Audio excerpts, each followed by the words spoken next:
The air hung still and heavy, smelling of newly broken concrete dust and the acrid, metallic tang of fresh barbed wire. It was mid-afternoon, the kind of brutal August heat that made the stiff, coarse wool of a uniform feel like a personal enemy. At the intersection of Ruppenerstrasse and Bernauerstrasse, the division was stark, almost absurd. A temporary, haphazard barrier, just 3 feet high, ran raggedly along the sector border, an ugly, hurried scar splitting the German capital. On the western side, the houses stood defiant, their lower windows bricked up overnight, their upper stories now serving as impromptu viewing platforms for Westerners, reporters, photographers, and plainclothes policemen, all watching the creation of a prison wall in real time. On the East German side stood Grenzer, the border guards of the National Volksarmee, NVA. They were young, barely out of their teens, sweating buckets in their heavy, Soviet-style Feldgrau uniforms. Among them was Private First Class Hans Conrad Schumann, a fresh-faced 19-year-old from Saxony. He stood slumped slightly, leaning on the smooth, cold metal of his PPSH-41 submachine gun, its drum magazine a heavy, comforting weight against his thigh. Schumann's orders were simple and brutal: guard this section of the new barrier. Do not permit passage. Use force if necessary. But the scene before him was anything but simple. The barrier here was thin, a few coils of razor wire strung between wooden posts. The street itself was a mess of debris, abandoned tools, and shattered glass. On the west side, the crowds were closer today, bolder. He could hear their voices, fragmented and echoing, calling out across the divide. "Komm rüber! Come over!" was the refrain. The shouts weren't just defiant, they were a siren song of freedom, cutting through the hot, still air. Schumann had been watching the drama of this street for days. He'd seen desperate people jump from windows into the waiting nets of the West Berlin Fire Brigade. He'd watched families separated by a few feet of wire. His mind, usually a quiet, straightforward place focused on the routine of guard duty, was now a confusing knot of fear, duty, and a crushing, deep-seated doubt. He was a soldier of the German Democratic Republic, GDR, sworn to uphold the socialist state. But the state, in his eyes, had become a thief, stealing the possibility of a normal life, stealing Berlin. He glanced at his comrade, Sergeant Lothar Polland, a grim, older man who never spoke unless absolutely necessary.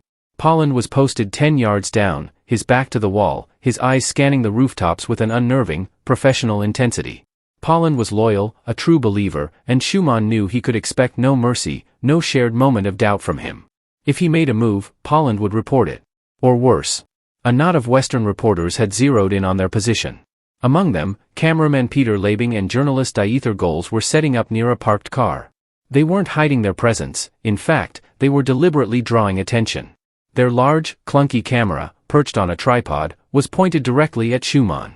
He felt the lens like a spotlight, an interrogation. The barrier at this point was vulnerable. It was just a thin, single line of coiled wire, low to the ground. Anyone with enough nerve and speed could clear it. The only real deterrent was the PPSH-41 in Schumann's hands and the knowledge of the armed man standing 10 yards away. Schumann shifted his weight, the leather strap of the gun squeaking slightly.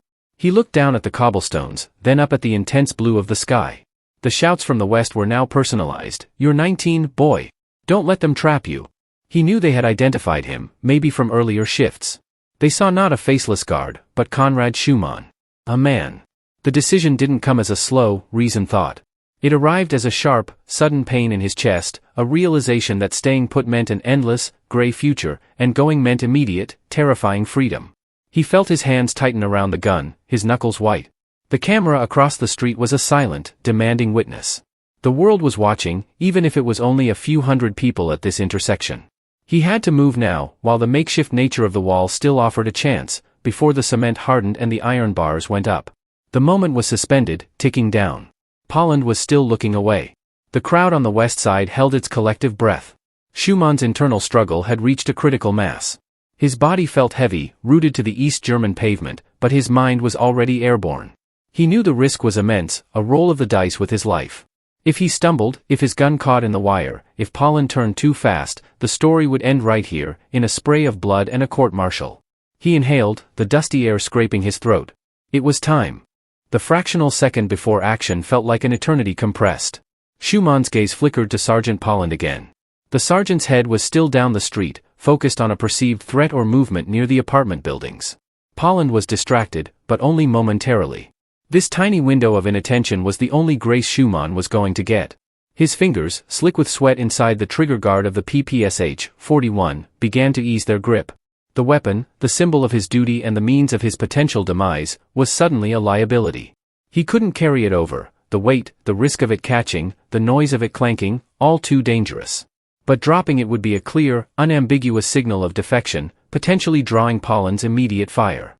He had to be subtle, a dancer in a field of landmines. On the western side, Dieter Goals, the journalist, understood the unspoken language of the street. He had been watching Schumann's increasingly tense posture, the tightened shoulders, the restless shifting of weight, the way his eyes kept darting to the low barrier. Goals and cameraman Peter Labing had anticipated this possibility for days, positioning themselves for precisely this kind of desperation. Goals stepped forward, just a foot or two, dangerously close to the coils of wire, and made a small, almost imperceptible gesture with his head, a slight, sharp nod toward the west. It was an invitation, a tacit promise of safety, and a final push. Schumann saw it. The nod cut through the clamor of the crowd and the static of his fear. It was a commitment from the other side. Now or never. He took a shallow breath, holding it. The air was dry and tasted of fear and dust. He pushed off the toe of his right boot, a quick, deceptive movement that looked like a simple repositioning on duty. Pollen remained oblivious. The crowds in the west had gone silent, the noise of their shouts replaced by the hushed tension of observers who knew they were about to witness something momentous, or something tragic. The first crucial step was the disposal of his weapon. In a move honed by months of drills, Schumann brought the submachine gun up and across his chest. He didn't throw it, that would be too loud, too attention-grabbing. Instead, he simply allowed the heavy, metallic body of the PPSH-41 to slip from his grip, guiding its fall with a practiced touch. It didn't clatter on the cobblestones.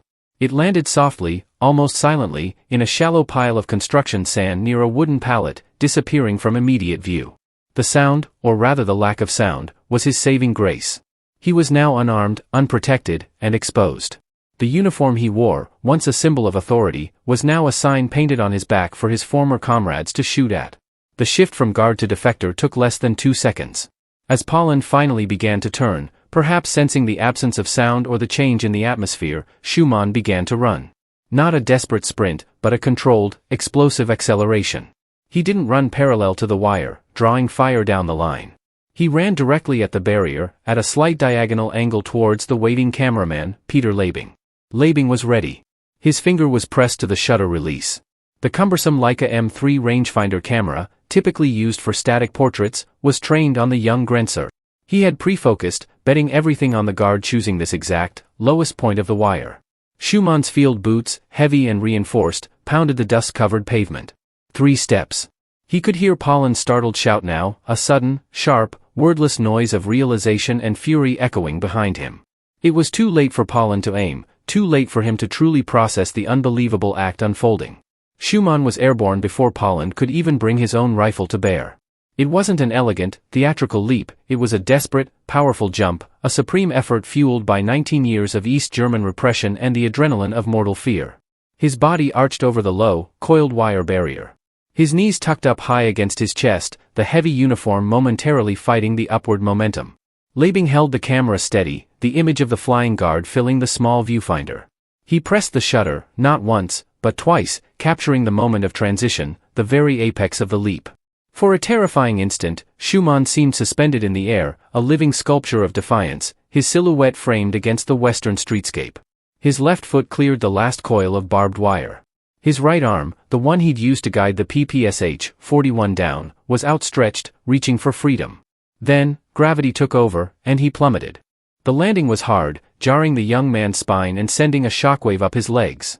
He didn't execute a textbook parachute roll, he simply dropped onto the uneven cobblestones of the western street, a heavy, dust-covered thud.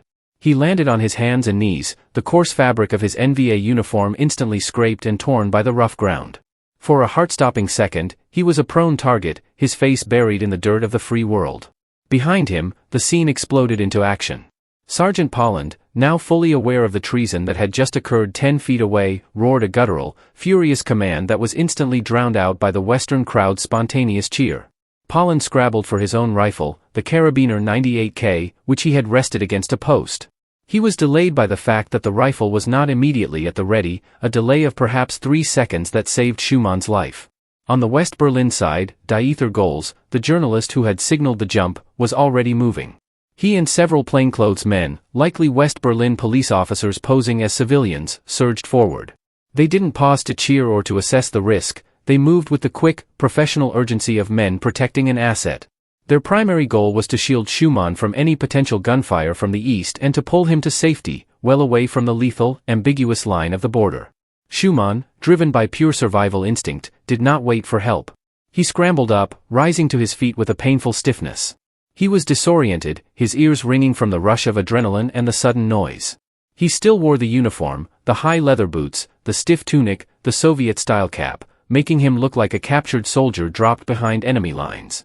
He couldn't shake the ingrained fear of the man he knew was now aiming at his back. The crowd immediately engulfed him. They were a sudden, warm, chaotic wall of flesh and Western clothes, men, women, and teenagers, all shouting questions, congratulations, and protective warnings.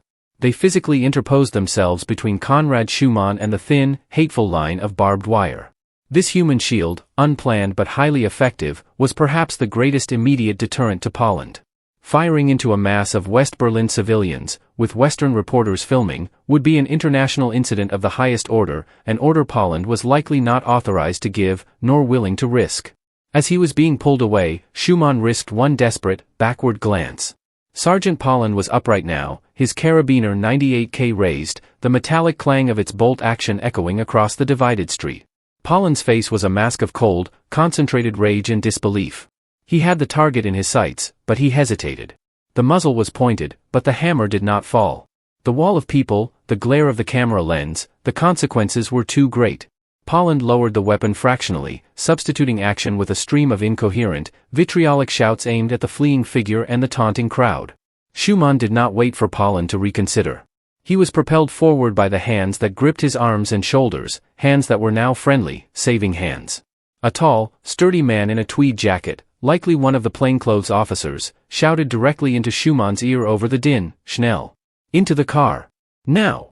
They rushed him toward a black sedan, parked hastily just behind the camera crew. The moment of his leap was already passing into history, but the physical danger was far from over. East German reinforcements could arrive at any moment, and a quick, snatch-and-grab attempt was not out of the question in the charged atmosphere of the newly divided city. As they shoved him into the back seat, Schumann caught another glimpse of the scene. Peter Labing, the photographer, was already examining the film, pulling the camera away from the tripod with frantic, careful speed.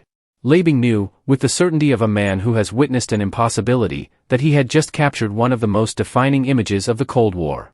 Schumann sank into the unfamiliar, soft upholstery of the West Berlin car. The interior smelled of cigarettes and leather, a stark contrast to the sterile, dusty smell of the NVA barracks. He was shaking violently, not just from the exertion but from the profound, crushing relief. The uniform suddenly felt foreign, heavy, and hot. He was safe, for the moment. But the weight of what he had done, the absolute, final severance from his past, his family, and his nation, began to settle upon him, an invisible, psychological shackle heavier than any duty weapon. The car started with a rough roar and peeled away from the curb, leaving the cheering crowd and the furious, impotent NVA guard behind. The first, impossible stage of his freedom was complete. The long, terrifying reality of being a defector had just begun. He looked out the rear window as the street corner vanished, taking with it the image of the despised barbed wire. The black sedan, an old Opel Capitan, sped through the crowded streets of West Berlin, a city that already felt bewilderingly different. Schumann was sandwiched between the tweed-jacketed plainclothes officer and another man, equally anonymous but with a reassuringly solid demeanor. They were quiet now, their urgent action replaced by a professional calm. The car's windows were up, muffling the sounds of the bustling, free city, the horns, the laughter, the sound of pop music spilling from open windows. Schumann, still catching his breath, felt the fabric of his NVA cap digging into his scalp. He reached up, slowly, tentatively, and pulled it off, tossing the hated piece of gray wool onto the floor mat. The simple action felt like an act of profound political rebellion. He was no longer Private First-Class Conrad Schumann, he was merely Conrad, a 19-year-old on the run. Meanwhile, back at the border, the repercussions of his jump were instantaneous and severe. Sergeant Poland, recovering from his shock, was now facing a nightmare. A uniformed guard, armed, had just defected into the enemy sector, on film, in broad daylight. Poland was immediately accosted by his own superiors who arrived within minutes in a dust-clouded Barkas B1000 van. The officer in charge, a stiff-backed Hauptmann, captain, did not bother to shout, His fury was a low, terrifying vibration. Polland was grilled, ordered to detail every second of the incident, and then immediately relieved of duty and escorted away, facing a likely court-martial for dereliction of duty resulting in damage to the state's security and image.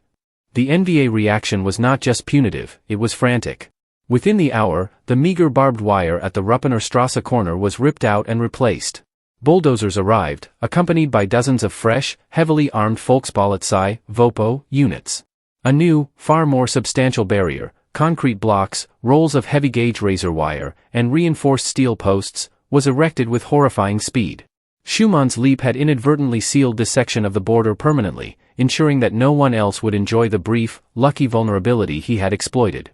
In the West, the information moved even faster. Peter Labing, the photographer, had rushed his precious film reel, just 36 exposures on a Kodak Tri-X roll, to the nearby offices of the Deutsche Presseagentur, DPA, news agency. Within 30 minutes of the jump, his photo was being developed, printed, and put on the wire. The image, titled Der Sprung in die Freiheit, The Leap into Freedom, was a stunning visual coup. It was not just a news photograph, it was a perfect political metaphor. The young soldier, mid-air, discarding his past, literally flying over the barrier of communism. Editors in Bonn, London, Paris, and New York saw the image and understood its power instantly. It appeared on the front pages of virtually every major Western newspaper within 12 hours. It became the defining visual summary of the Berlin Wall crisis just days after its erection. The Soviet claim that the wall was merely an anti-fascist protective rampart was countered by the sight of a young man, a supposed protector, risking his life to escape. As the image rocketed around the globe, Schumann himself was being processed. The car pulled into a discreet, unmarked building in the Schönberg district, likely a branch office of the Bundesamt für Verfassungsschutz, BFV, West Germany's domestic intelligence agency, or the Central West Berlin Police Headquarters. He was led into a small, functional room. His handlers immediately offered him a cigarette and a glass of lukewarm water. He was not treated as a criminal, but as a strategic asset. The atmosphere was businesslike, careful. "Your name is Conrad Schumann?" the interviewer, a calm, middle-aged man in a poorly fitting suit, asked in careful, standard German. "Yes," Schumann croaked, his voice rough and unused. "You are a border guard of the GDR's NVA?" "Yes, I was." The interviewer paused, looking directly at the exhausted young man. "Private Schumann, you must understand that the next few hours are critical. We need to confirm your identity and ensure your story is true. You are a very important symbol now. We need details. Where were you born? Who is your family? Why did you make the jump?" Schumann started to recount his story, beginning not with the jump, but with the day the construction started, the suddenness of the barrier, the sinking realization that he was a jailer, and the constant, taunting shouts from the free world. As he spoke, he saw the man nodding, his eyes attentive, taking notes on a small pad. He realized they weren't just confirming a defection, they were meticulously building a narrative for the Western press, one that would leverage his face, his youth, and his moment of courage into a political weapon against the East. He was safe, yes, but his freedom was already being consumed by the machinery of the Cold War. The interrogation was methodical, lasting late into the afternoon. Schumann revealed everything. The monotonous daily routines, the political indoctrination, the sheer exhaustion of guarding a suddenly hostile line, and the increasing psychological pressure from the West Berlin crowds. His story was unremarkable for an East German youth, born in Schochow, a village in Saxony, conscripted into the NVA, posted to Berlin. It was his action, not his biography, that mattered. By the time the interviewers were satisfied, the image, Der Sprung in die Freiheit, had been published across the globe. It was an instant sensation. The sharp focus, the clarity of the action, the drama of the barbed wire, it was the perfect distillation of the moment. The photo was instantly attributed to Peter Labing, the photographer who had captured the fleeting grace of the young guard's escape. The Western powers, particularly the Federal Republic of Germany, FRG, immediately seized upon Conrad Schumann as a propaganda tool. He was no longer just a defector, he was the defector. His uniform, his youth, his single, powerful action, they validated the West's moral high ground and refuted the GDR's claims of popular support for the border closing. The following day, Schumann was taken from the police facility and brought before the press. The transformation was startling. His handlers had procured him civilian clothes, a simple, ill-fitting shirt and trousers, but his military haircut remained. He looked simultaneously like a hero and a terrified young man forced into the spotlight. The press conference was a chaotic crush of light, microphones, and aggressive questions, far removed from the quiet streets of his Saxon village. A journalist thrust a copy of the Frankfurter Allgemeine Zeitung in his face. On the front page, immense and unavoidable, was the photograph. Schumann looked at the image of himself, mid-air, arms wide, rifle abandoned, and felt a strange disconnect. That man in the picture was him, yet he felt like he was looking at a stranger, a caricature of courage created by a single, desperate moment. When asked why he jumped, Schumann's answer, though simple, resonated deeply: "I just wanted to be free. I couldn't stand being a guard for a prison wall." This quote, along with his photograph, became the official Western narrative. He was the embodiment of the will of the Eastern people to escape communist tyranny. He was paraded on a carefully managed media tour. He was photographed shaking hands with minor West Berlin politicians and civic leaders. Every gesture, every word, was measured and recorded. He was given money for new clothes and a fresh start, but the price of this assistance was his constant visibility. He was expected to perform the role of the brave defector, a living repudiation of the GDR. The East German state, meanwhile, went into damage control.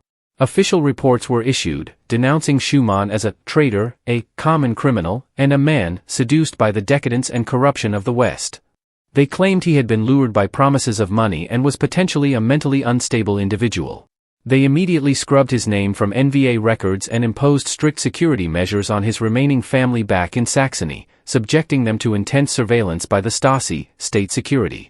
For his parents, his heroic leap was a disaster, turning them overnight into the scrutinized, untrustworthy relatives of a notorious state enemy. Schumann's photograph, now universally recognized, was also turned against him by the East. The Stasi disseminated counter-propaganda, attempting to cast doubt on the authenticity of the picture or claiming the defection was staged. But the speed and drama of the event, captured by multiple Western agencies, made their attempts futile. The image was simply too powerful. The weight of being an icon began to press down on Conrad. The initial elation of survival and freedom was quickly tempered by the realization that he was an object, not a private citizen. He received thousands of letters, declarations of love, and messages of solidarity from around the world. But he was also deeply alone. Every smiling face, every handshake, felt like part of a performance. He missed the quiet familiarity of his home village and the straightforward simplicity of his old life, no matter how oppressive. He was free, but his existence had become a constant, public exposure under the unforgiving lens of the Cold War. His future was uncertain, his past irrevocably broken. The leap was over, but the landing was proving infinitely more complex.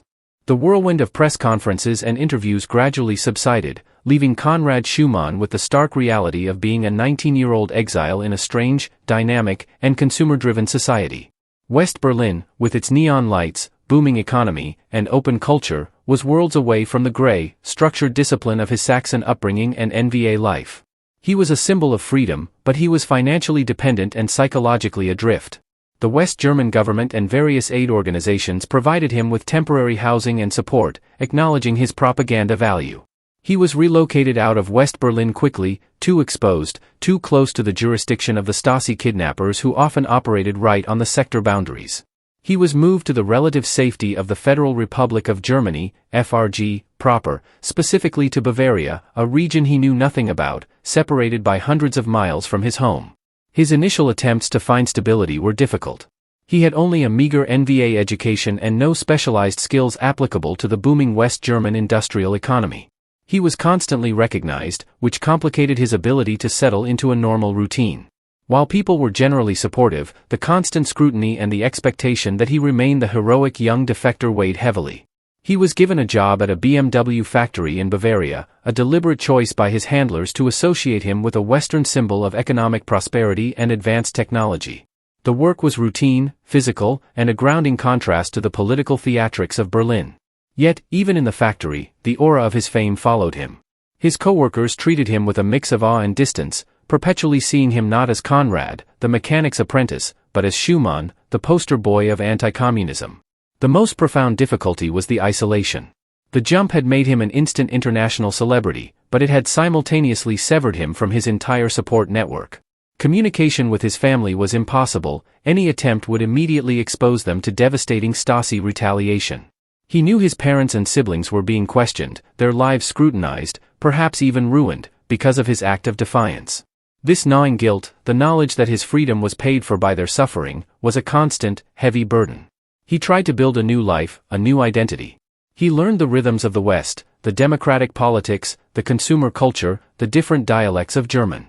He met and, within a few years, married Kunigunde Groke, a woman from the local area who saw beyond the famous photograph to the quiet, haunted young man beneath.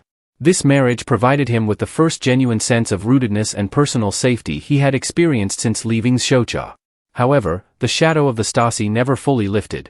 He knew he was a high-value target, not just for revenge, but for an embarrassing counterdefection, or worse, a kidnapping back to the east for a show trial. For decades, he lived with a palpable sense of paranoia.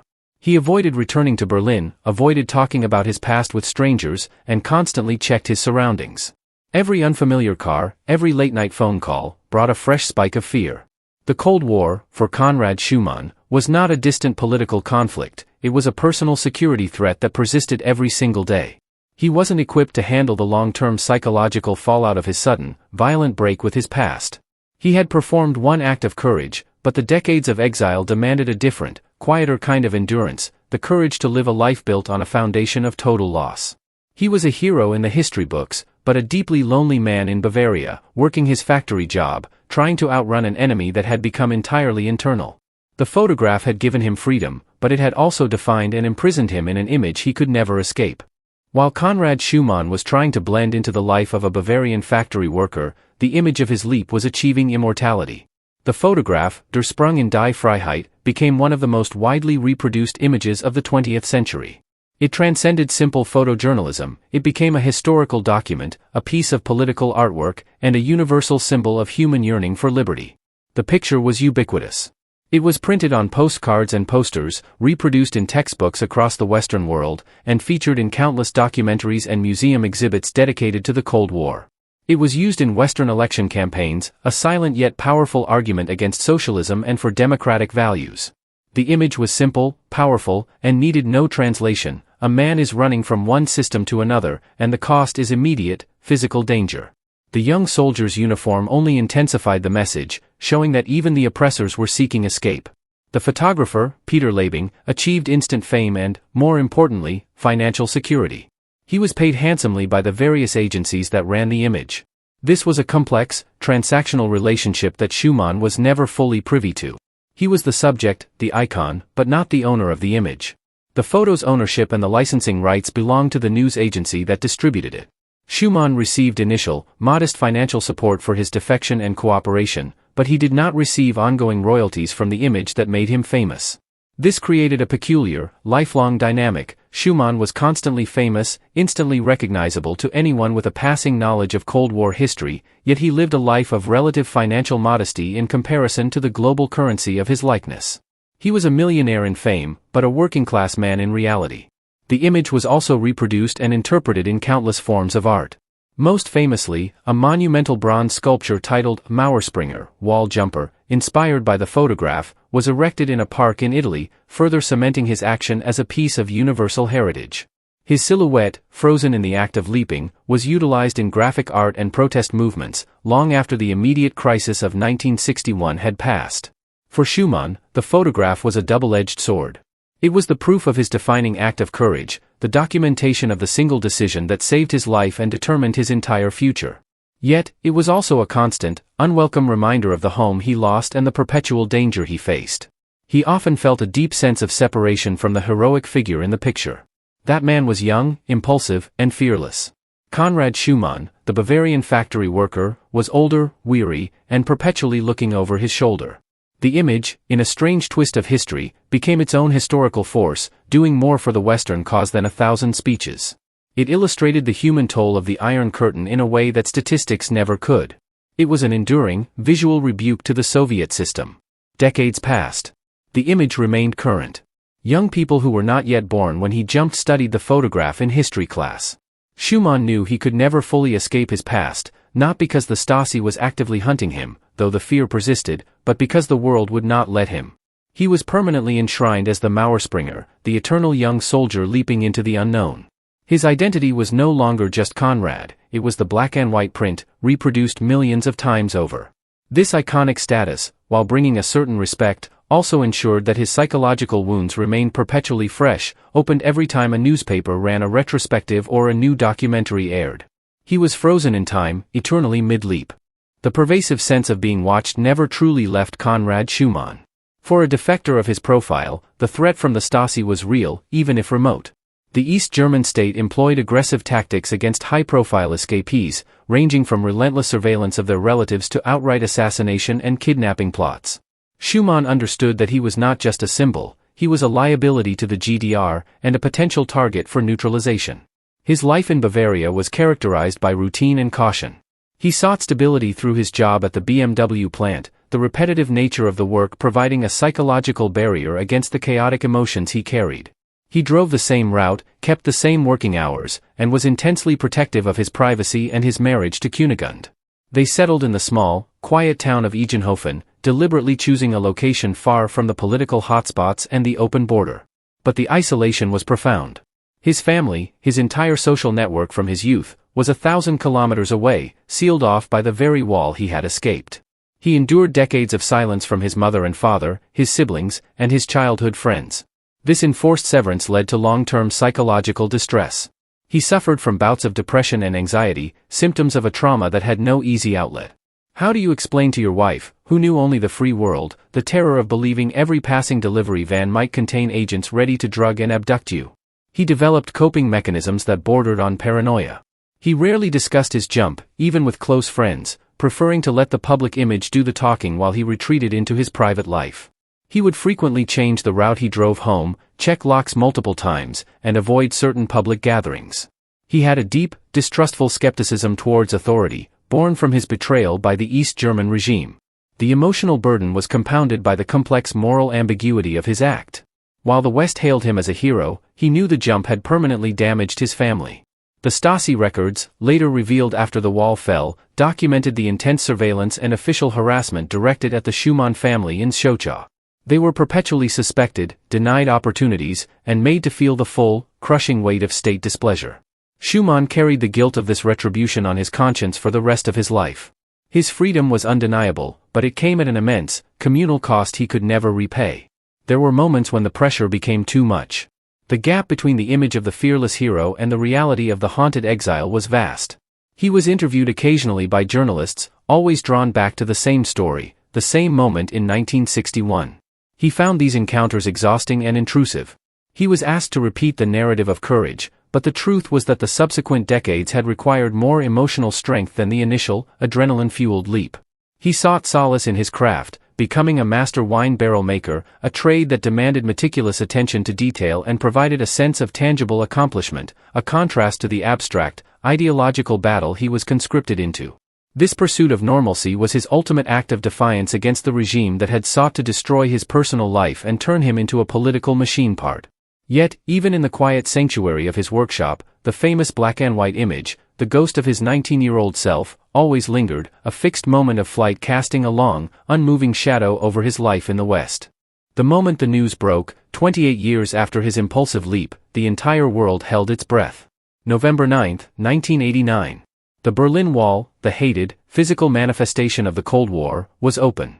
The news spread across the Federal Republic of Germany with electrifying speed, reaching Conrad Schumann in his quiet Bavarian town like a thunderclap. For a man who had spent 3 decades living in the shadow of that barrier, the realization was staggering. The wall was not just a political entity, it was a psychological entity that had defined his adult life, separated him from his home, and fueled his constant paranoia. Now, it was crumbling. Schumann watched the television footage of jubilant Berliners streaming across the checkpoints, climbing onto the hated concrete slabs, and chipping away at the structure with hammers and chisels. There was joy, chaos, and a profound sense of historical absolution. For most, it was the end of a political era. For Conrad, it was the end of his personal exile. The immediate reaction of the press was predictable. They descended on Egenhofen, eager to capture the reaction of the Mauerspringer to the destruction of the very obstacle he had risked his life to clear. He was once again thrust into the spotlight, the youthful courage of 1961 suddenly relevant again. His image, once a powerful protest, was now a triumphant historical footnote. Within weeks, Schumann made the emotional journey back to the East. It was a pilgrimage back to the land he had not seen since he was a 19-year-old soldier. The drive across the former inner German border, a crossing he had once believed impossible, was surreal. The border posts were now manned by polite, weary officials, not grim, suspicious vopos. The atmosphere was thick with uncertainty, hope, and the lingering scent of stale communism. His destination was Schocha, his childhood village in Saxony. The reunion with his family was a moment of overwhelming, complex emotion. His mother and father, now aged and worn by decades of suspicion and separation, embraced their long-lost son. The initial joy was intense, but it quickly gave way to the heavy, unspoken reality of the lost years. Decades of life, birthdays, holidays, and milestones were gone, unshareable, replaced only by censored letters and the occasional smuggled photo. While his immediate family welcomed him, the reception in his hometown was mixed. The years of state propaganda, which branded him a traitor, a self-serving criminal, and a coward who abandoned his post, had left a deep impression on some of the older, more indoctrinated residents. Some treated him with the respectful curiosity reserved for a minor celebrity, others with wariness, and a few with outright hostility, viewing him as the one who ran away, leaving them to endure the system he had escaped. He also returned to the corner of Ruppener Strasse and Bernauer Strasse, the very spot of his leap. The wall was being dismantled, but the ghosts of the past were vivid. He stood on the East German side, looking across the now open street, and saw the empty space where the concrete blocks and barbed wire had stood. The jump, which had felt like an eternity, had taken 2 seconds. The separation had lasted 28 years. This return, however, was not a simple, healing homecoming. Schumann was now a West German citizen, adapted to the Western lifestyle and economy. He was a visitor in the town he had once called home. The wall had fallen, but the wall in the head, the deep psychological and cultural divide between East and West, remained. He found that while the country was one, the people were still two. He was permanently rooted in the West, and the East was now merely a repository of painful memories and lost time. The physical barrier was gone, but the years of exile had created an unbridgeable distance between the person he was and the life he had left behind. Type, continue, to generate the next section. The wall's disappearance removed the physical constraint on his life, but it amplified the internal conflict. He had fought a physical war against the barrier, but he was now fighting an emotional war against the aftermath of peace. The liberation was real, but so was the profound, aching sadness for all that had been sacrificed for it. The years immediately following the German reunification in 1990 were complex for Conrad Schumann. He had to navigate the dual pressures of intense media interest and the attempt to reconcile with a past that was both painful and politically charged. The entire nation was undergoing a massive, wrenching process of healing and accountability, and Schumann, as a primary symbol of resistance, was inevitably pulled into this historical reckoning. He participated in several televised interviews that brought him back to the center of public attention.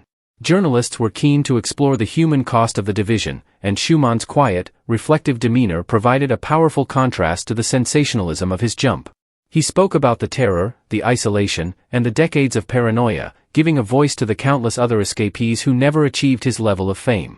He began to process his trauma by sharing his story, a form of reluctant therapy. Crucially, he sought out and was reunited with Peter Labing, the photographer whose quick action had immortalized his leap. The meeting was cordial, an acknowledgement of the strange, life-altering partnership they had inadvertently formed on that hot August afternoon in 1961. They were two men whose lives were inextricably linked by a single, perfectly captured moment. They shared a mutual respect for the courage and the skill required, respectively, to make the jump and to frame it for history. Schumann also attempted to understand the actions of his former comrades. He harbored deep resentment toward the entire East German apparatus, but he understood the enormous pressures placed upon individual soldiers like Sergeant Polland, the man who had nearly shot him. In a televised event, he was asked if he would ever speak to any of the guards who had manned the wall. He responded with a mixture of bitterness and empathy, stating that while he condemned their adherence to the regime, he recognized their youth and their limited choices, similar to his own. He never openly sought out Polland, and the question of forgiveness remained a difficult, unresolved issue.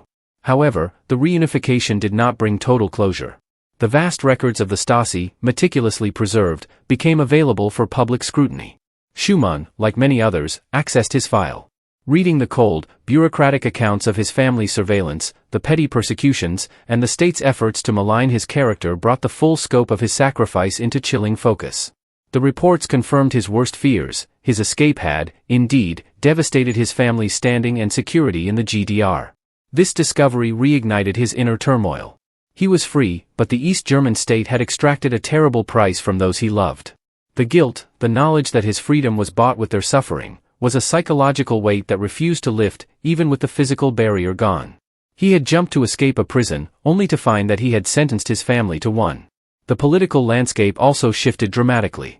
The initial euphoria of reunification gave way to economic hardship in the former East and a sense of disconnection. Schumann found himself alienated by the commercial fervor of the new Germany. He was a hero to the West and a relic to the East. He was constantly reminded of the division, even in its absence. He was a man with two identities and one single, defining moment that outshone everything else. He was Conrad Schumann, the simple Saxon boy, but the world only wanted the Mauerspringer, the symbol. He was forced to reconcile not only with his past but with the crushing burden of his own historical fame.